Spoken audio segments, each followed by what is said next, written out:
এটা এদিকে তুলতে হবে, এরপরে যাবে। লম্বা বন্দুক এটা কোথায় তৈরি? দেশের তৈরি।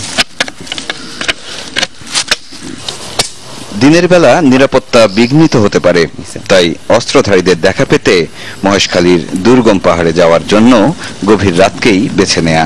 এখানে যে খুনোখুনিগুলো হয়েছিল এগুলো দিয়ে করছে দেশি অস্ত্র, তবে নিশানা অব্যর্থ। সবগুলো গুলি ফায়ার হয়। জি, একটু মিস করবেন, সবগুলো ফায়ার হয়। আর এসব দিয়েই সন্ত্রাসের জনপদ নিয়ন্ত্রণ করে প্রভাবশালীরা। এটা কি চাইলে আমি কিনতে পারবো? হ্যাঁ পারবেন। এরা যারা বানায় এরা তো বিক্রি করে।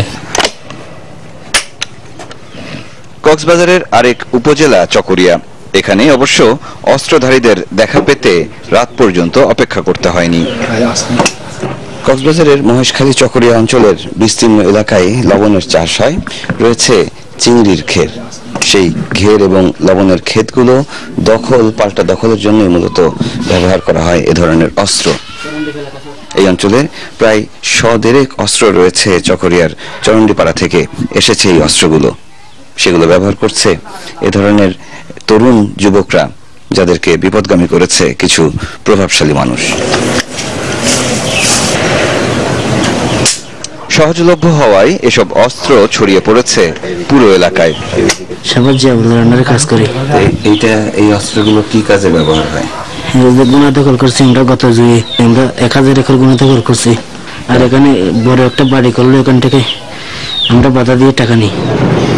এর বিরুদ্ধে অবশ্য গেল কবছর ধরেই চলছে অভিযান, কিন্তু এলাকাটি দুর্গম হওয়ায় কাজটি খুব সহজ হচ্ছে না।